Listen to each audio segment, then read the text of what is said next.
Estamos hoy con el doctor José Alvear Sanín, Orgullo Nacional. Me siento muy complacido de presentarlo en esta tribuna de opinión, la primera tribuna independiente de Colombia. Y lo digo sin pelos en la lengua y sin miedo, porque hay que botar el miedo y hay que decir aquí en Colombia las cosas por su nombre. No nos podemos dejar amilanar por el fantasma del comunismo y por un bellaco que quiere acabar con Colombia. Doctor José, buenos días. Buenos días. Bienvenido Gracias, a esta tribuna de opinión. Pero su generosidad excede mis méritos grandemente. Yo, cuando a mí me dice una cosa tan bella, me acuerdo del paciente que fue donde el médico. Sí. Y el médico le dijo, usted tiene pie de atleta. Le dijo, no, doctor, un pie normal y común y corriente. No, Bueno. Yo no llego a esos niveles. Vamos al grano, como diría la gallina. Se cumplen hoy 5 años. 6. De haberse ido Mariano Ospina Hernández. Sí, señor. Y nos dejó un legado inmenso. Nos dejó la linterna azul. Entre muchas cosas, sí. Sí. Mariano fue realmente un personaje muy curioso. Mira el espejo. Porque Mariano básicamente era un científico. Y la vida, la herencia, lo obligó a actuar en la política y lo hizo muy bien en la política. En el libro que va a lanzar hoy la Fundación Ospina Pérez, que yo tuve la ocasión de componer, que se llama Los Ospina en la historia de Colombia, vemos cómo Ospina Hernández recoge el ideario conservador en algún momento de nuestra historia reciente. Es una historia, la historia del Partido Conservador arranca desde 1848 y tiene un eje central y fundamental, y es que el conservatismo decía que no sigue hombres sino ideas, pero fundamentalmente era el partido llamado a defender la civilización contra la barbarie. Eso es muy sencillo, decirlo así es muy poquita cosa, pero realmente en este momento en Colombia estamos en el momento de la lucha de la civilización contra la barbarie. Y va ganando la barbarie que tiene un admirable representante en Petro. Petro es un individuo que no puede ser calumniado. Cualquier cosa que usted diga de Petro resulta cierta o chiquita o apenas aproximada, pero es la barbarie, es el desconocimiento de todos los principios morales, económicos, históricos, jurídicos que han hecho de este un gran país. Y como tú dices, el tipo quiere destruir la patria y quiere llevarnos no tanto Venezuela, claro que Venezuela es algo horrible. La inspiración de Petro es más bien de tipo Pol Pot, es acabar. Y por eso el país va hacia la entrega al ELN, y el ELN es un movimiento radical de raíz polpotiana. ¿Qué es la raíz polpotiana? Pues el odio total por lo que sea la civilización cristiana, desde luego, pero por el hombre blanco, por el trabajo individual, por la tecnología, por la ciencia, por el progreso. Hay que hacer la igualdad por lo bajo, convertir otra vez al ser humano en un personaje prehistórico. La sustitución, que es una mera agricultura de sustitución, nadie puede tener nada, no hay familia, es decir, un estado natural, peor que el de Rousseau, es decir, tabula rasa, como dicen los filósofos. Y eso en el fondo es lo de Petro, y todo va encaminado a la destrucción de la salud, destrucción del ahorro, destrucción de todo, del régimen de libertad económica, del modelo económico, de la libertad individual. Hoy, por ejemplo, para agradecerle al país las manifestaciones del 6 de marzo, una corte que podemos denominar cortesana le entrega la Fiscalía General de la República al señor Petro. ¿Para qué?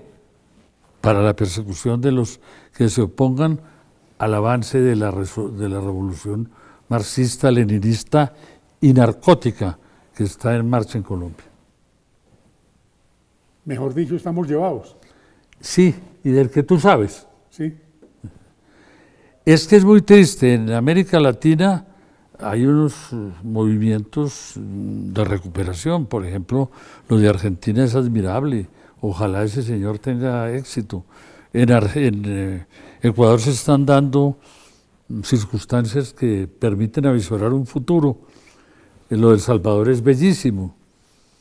En el Perú se detuvo afortunadamente el proceso. Gracias a Dios. La señora Boluarte, que era del mismo tiquete del sombrerón, se dio cuenta de que como no habían entregado el ejército a la revolución, a la vindicta, tenía que recoger velas y está haciendo un esfuerzo.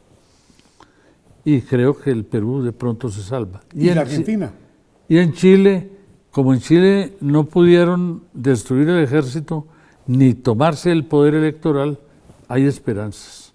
Y hay dos intentos de hacer una constitución comunista fracasaron. De modo que allá hay alguna esperanza fundada. En cambio, en Colombia, lo primero que se hizo fue la castración masiva del ejército, que continúa, la purga en el ejército continúa silenciosamente. En inteligencia es una masacre. Y el sistema electoral ya venía muy podrido, tanto que la elección de Petro tiene dos componentes: el constreñimiento de los electores en las zonas dominadas por los narcotraficantes y las disidencias y las guerrillas, y el cómputo fraudulento de votos en la registraduría, al cual no se quisieron oponer el 6 de marzo del 2022. ¿Fue? Sí. No, el gobierno que había en esa época no se opuso, aceptó que se le contabilizara 1 millón de votos más a Qué vergüenza, Petro, ¿no? Hombre, hay irregularidades, algunas pequeñas irregularidades. Hombre, era el momento de irrumpir y contar, papeleta por papeleta. Y yo creo que el resultado, bueno, se les abrió el camino.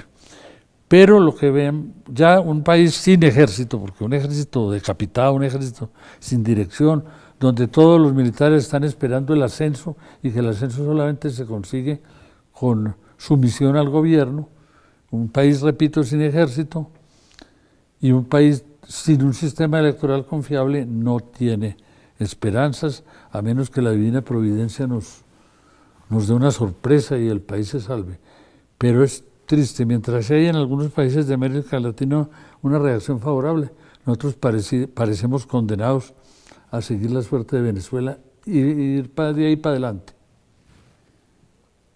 Nosotros hacemos semanalmente unas deliciosas tertulias con el doctor Clímaco Giraldo y con el doctor Oscar Jiménez, amplios conocedores del sistema electoral, del putrefacto sistema electoral colombiano.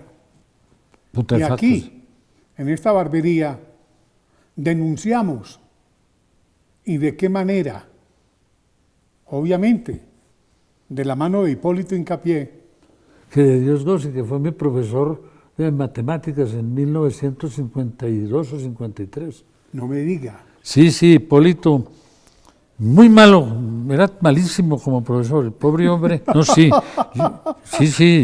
él después puede que haya aprendido, pero cuando los reverendos padres jesuitas lo nombraron profesor de aritmética, él no sabía más de eso, nada.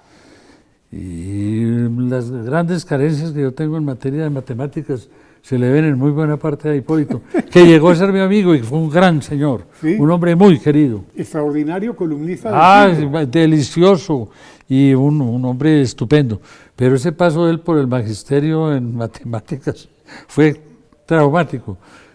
De la mitad, por lo menos la mitad de los alumnos, ya quedamos tarados, no pudimos ya con el álgebra ni con nada. Yo a veces creo que los reverendos padres me tuvieron que regalar a mí el bachillerato para no reconocer que se habían equivocado nombrando a Hipólito. ¡Ay, qué vaina tan buena! No, Hombre, recordar a Hipólito, tan querida persona. no, extraordinario. Entonces, de la mano de Hipólito Hincapié, hicimos posible unas denuncias muy graves sobre la corrupción electoral en Colombia.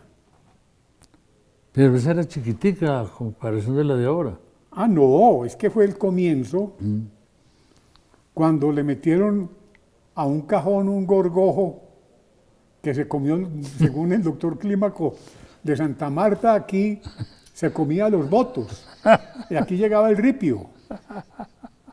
De ese tamaño era esto. Pues ahora hay una cosa peor que se llama el cómputo electrónico. Sí. La gente se asusta mucho pensando en el voto electrónico. El voto electrónico es horrendo, pero el voto electrónico es un negocio que consiste en vender 100.000 terminales de computador para unas elecciones. 4 años después hay que volver a comprarlos porque mientras tanto arrumados en las alcaldías se han acabado. Ese es un negocio, el voto electrónico. El cómputo electrónico es el que es diabólico, es el que 1 hora después de los comicios ya se dictan unos resultados que después ya no se modifican. Ya usted, declarado vencedor por Caracol y Radio Cadena Nacional, ya usted es un berraco, ya usted nadie le quita ese puesto. Nadie. El cómputo electrónico es trágico. A la democracia no le perjudica nada que una demora de 6, 7, 8 horas para conocer esos resultados. No, tiene que ser dentro de 1 hora. Y en esa hora operan todos los algoritmos necesarios para escoger o para llevar. Metieron la palabra algoritmo sí. De una manera sofisticada. Claro. Y entonces el cómputo electrónico cada vez será más asustador y más peligroso. Es decir, es que sin el cuento viejo, la frase vieja de Ortega y Gasset en el año 30 y tantos de que sin un sistema electoral confiable no es posible la de la democracia, es más válida ahora que nunca, cuando vemos cosas tan terribles como que en los Estados Unidos se roban las elecciones ya, ¿no? No, eso ya es deporte nacional. Y hay unos rumores que me parecen a mí muy atendibles, que hay una pelea entre el señor Petro y el señor Santos, Juan Manuel, porque hay uno de los pasaportes y todas esas vainas, pero que dice que lo que hay detrás fuera pues de la plática muy grande, la plática, inmensa. La plática le gusta a Santos. Sí, pero detrás de la plática hay algo todavía más aterrador, que es que se atribuye al señor Petro la idea de sustituir a Thomas Gregg por Smartmatic. ¿Usted ha oído eso o no? Cuénteme eso bien. Eso está ya saliendo en las redes, ya se empieza a conversar de eso, y Smartmatic es una organización de servicios electorales originaria de Venezuela, que es la que ha respondido a las votaciones sucesivas que se hacen en Venezuela, y tiene ya ramificaciones en varios países, y tiene alias, eso tiene como que algunas de las empresas que ganan licitaciones, entre comillas, para el cómputo electoral en otros países, son reencarnaciones de Smartmatic. O sea que para ganar las elecciones lo que usted necesita es Smartmatic. Qué vergüenza. Pero hay algo de eso, es que todo ese lío de los pasaportes... Pero que diga mi Dios cuando lo sepa. Ah, bueno, eso, el infierno, allá van a tener tiempo de pensar mucho, ya se van a arrepentir, pero ya cuando sea tarde. Sí. Los tipos van, a ellos ya no les importa mucho lo del infierno, pero para allá van. Pues no tengo la menor duda. No, el tema electoral es muy grave, porque ya se ha perdido toda confianza en el sistema electoral en la mayor parte de los países. Quedará, es decir, en el Vaticano ya no puedes confiar mucho tampoco en el sistema electoral, pero en Groenlandia probablemente siga siendo limpio, Sí, pero estamos viendo, en el Brasil fue espeluznante el fraude. sí, En lo que llevó a Castillo a la presidencia del Perú fue de tipo fraudulento. obvio. La Bueno, gracias llega- a mi Dios se salva lo de mi ley, Hombre, Dios quiera iluminar a Milei porque porque es guapo. el hombre es guapo. El hombre está enfrentado a una situación terrible. Es decir, A un monstruo de 1000 cabezas. tratar de enderezar un país que lleva, para mí lleva 80 años de caída libre. Según mi ley son 100. La verdad es que la Argentina es uno de los espectáculos de decadencia económica, ética y moral más impresionantes del mundo. Ojalá este tipo logre enderezar. La divina providencia Bueno, no castiga con palo ni correjo. Llega un momento en que mi Dios se apiada de los países y hay cambios inesperados. Confiemos en que la divina providencia mire con benevolencia a América Latina, especialmente a nosotros. Ojalá a nosotros nos mire el Señor con benevolencia porque vamos muy mal. hablemos del libro que sale hoy. Hombre, el libro tiene una historia larga. Pues la familia Ospina tiene motivos, desde luego, válidos para sentir que es importante y que ha aportado mucho al país. Sí, Al fin de cuentas, ha dado 3 grandes presidentes y un hombre como Mariano Ospina Hernández, del que se podía decir lo que dicen los gringos, the best president we never had. Realmente los conservadores tuvimos 2 grandes tipos que no llegaron a la presidencia, 2 grandes presidentes que no tuvimos, Álvaro Gómez. Y Mariano Ospina, ambos de familias y groseras. Y Mariano Ospina Hernández. Por eso estoy hablando de Mariano Ospina Hernández. Sí, Entonces, la familia, cuando muere Mariano Ospina Hernández, dicen, vamos a contarle al país lo que ha hecho esta familia por Colombia.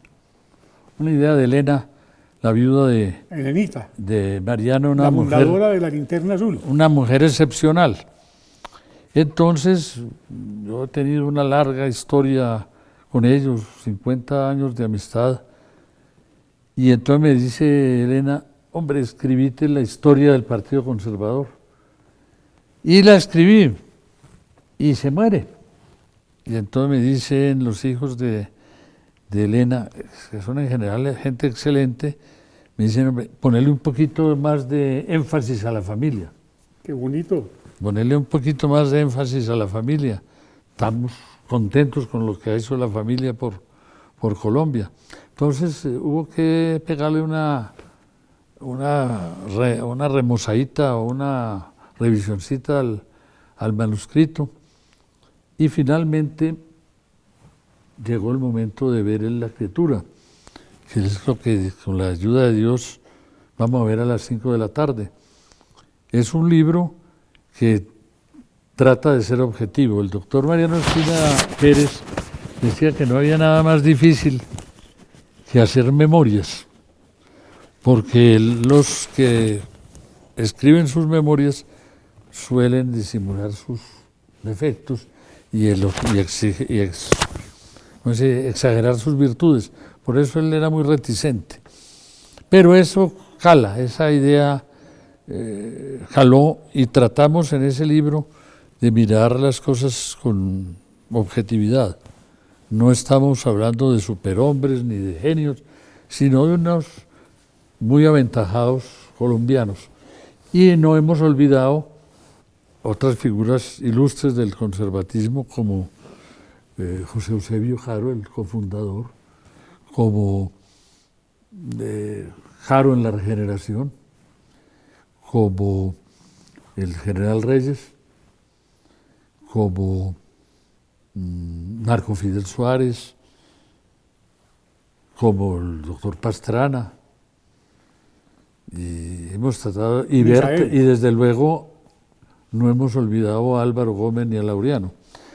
Es un libro que trata de ser una historia objetiva, no ditirámbica del Partido Conservador, mirado desde la órbita de los Ospina. Hombre, los Ospina le dieron al país 3 grandes presidentes.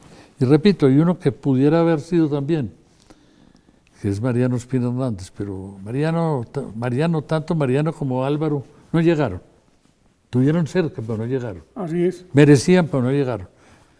Entonces hemos hablado de cosas fundamentales para el país como la unidad, contrariando la disgregación, el federalismo. El país es básicamente un gran país porque el conservatismo no permitió que prosperara el ánimo divisionista que hubiera podido acabar Colombia siendo una 10 o 12 pequeñas repúblicas como las de Centroamérica.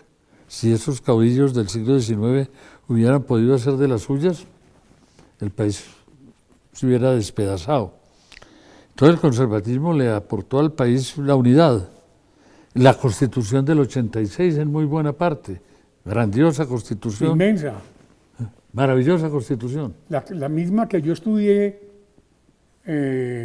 escrita en un libro de Jacobo Pérez Escobar. Claro, muy buena era, la del 86. El Partido Conservador le dio también al país en muy buena parte la industria cafetera, de la cual depende, usted que conoce ese tema mejor que muchos, el progreso de Colombia. Obviamente. El café fue la nodriza, el motor, la nodriza, lo que quiera, el patriarca, lo que sea. El café salvó al país, le dio una industria que le permitió desarrollarse. Hemos sido muy gratos con el café, pero el café le debe mucho a la familia Ospina. Y luego Pedronel fue el fundador de la economía moderna de Colombia. No sé cómo no está el doctor Pedronel Ospina en uno de los billetes.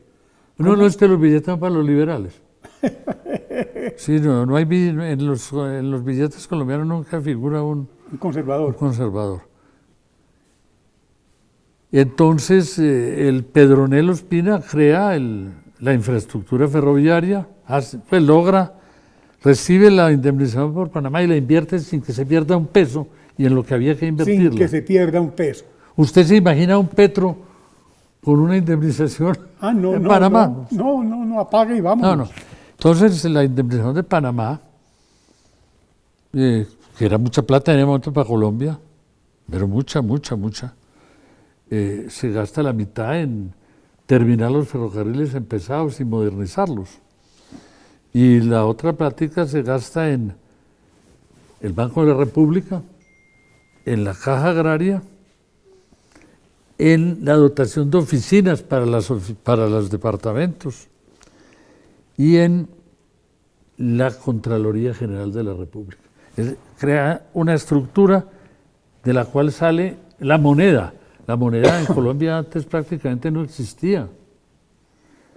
Y un sistema bancario que duró más de 50 años sin una sola crisis. Solamente vino a haber crisis cuando López Miquel, cuando López Miquel no, porque tengo muchos buenos recuerdos de Alfonso López Miquel. La crisis se proyecta por Miquelsen Uribe. Ya. Y por el famoso águila. Por lo del águila. Y una serie de cosas. El águila siendo animal se retrató en el dinero. Sí. Entonces, el conservatismo también le dio a Colombia la economía moderna. Y Ospina Pérez le dio el plan vial y recuperó el país de la crisis terrible del 9 de abril y fue precursor del Frente Nacional y uno de los verdaderos capitanes del Frente Nacional, sobre todo después de la desaparición del doctor Laureano Gómez. Ospina ejerce una influencia preponderante y definitiva sobre Colombia. Como ya nos vamos al lanzamiento del libro, vamos a aprovechar que estamos aquí con el doctor Alberto Abello Moreno. Magnífico. Quien nos va a hacer la semblanza del doctor Ospina Pérez.